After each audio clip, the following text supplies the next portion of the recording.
Hey guys, welcome back to the channel. It's Percy here, and today we're answering one of the questions I get asked more than almost anything else. Usually by passengers who have just spotted me scrolling my phone before pushback and given me a look that could ground a 747. The question is, are pilots actually allowed to use their phones on a plane? And I'll be honest with you, the answer is more complicated than a simple yes or no. As someone who has sat in that left seat for years, I can tell you that most people, including some newer pilots, do not fully understand where the lines are drawn. So, let's walk through it properly. Because the rules behind this question run through overflown cities, fatal crashes, and cockpit selfies that literally killed people. By the end of this video, you will know exactly why I put my phone away the moment the boarding door closes. The three layers of the ban. FAR 121.542 works on two aviation layers. First, the 1981 Sterile Cockpit Rule bans all non-essential activity below 10,000 feet. Second, the 2014 edition of subsection D closed the cruise flight loophole, making a personal phone a federal violation at 35,000 feet, just as much as on final approach. There are no exemptions except genuine emergencies or FAA-approved airline procedures. Title 47 of the Code of Federal Regulations, Section 22.925, adds a third layer by separately banning airborne cellular use for everyone aboard the aircraft, pilots included. That makes this a telecommunications violation on top of an aviation one. Why the rules exist. On September 11, 1974, Eastern Airlines Flight 212 crashed 3 miles short of the runway at Charlotte Douglas Airport, killing 72 of the 82 people aboard. The cockpit voice recorder showed both pilots had spent the final approach discussing politics and used cars instead of flying the plane. The NTSB ruled the crash resulted from the crew's lack of altitude awareness due to poor cockpit discipline. The FAA proposed a rule in August 1980, and the Sterile Cockpit Rule had become law by 1981. October 21st, 2009.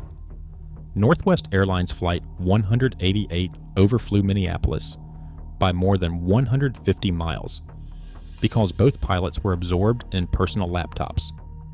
The crew went silent for 1 hour and 17 minutes, while NORAD scrambled fighter jets and the White House Situation Room was alerted. 6 days later, the FLA revoked both pilots' certificates for a total dereliction and disregard for their duties. Colgan Air Flight 3407 crashed near Buffalo on February 12th that same year, killing all 49 aboard. The voice recorder showed the first officer texting on her personal cell phone during taxi. That led to NTSB safety recommendation A1030. Congress responded, and the 2014 all phases ban was the direct result. On August 26, 2011, an Air Methods helicopter ran out of fuel and crashed, killing all 4 people on board. Cell phone records confirmed the pilot had been texting throughout the afternoon, including during the flight. NTSB Chairman Deborah A.P. Hersman called it the myth of multitasking. It was the first NTSB finding to identify texting as a contributing cause in a fatal crash. On May 31st, 2014, a Cessna 150 crashed near Denver after a recovered GoPro showed the pilot taking selfies with the camera flash during nighttime operations. The crash killed both the pilot and the passenger. It was the first NTSB report to cite selfies as a fatal contributing cause. In 2021, a pilot posted a Snapchat video 35 seconds before striking a radio tower guy wire during a pipeline patrol flight. Investigators used that screenshot together with radar data to rule that social media posting was the probable cause. That case reinforced how social media posting can lead to catastrophic outcomes. The iPad paradox and enforcement gap. December 2011. American Airlines became the first carrier authorized to use iPads during every phase of flight, estimating $1.2 million in annual fuel savings by cutting 35 pounds of paper charts per aircraft, with full fleet conversion completed by June. 2013 under FAA Advisory Circular AC 12076E. The FAA draws a hard line between a company electronic flight bag and a personal iPhone, but the devices look identical. NPR reported in 2015 that FAA had taken no administrative action against any pilot for cockpit photography, while China banned an air wheeling captain for life for the same behavior, and India's DGCA issued 352 enforcement actions in 2024 alone.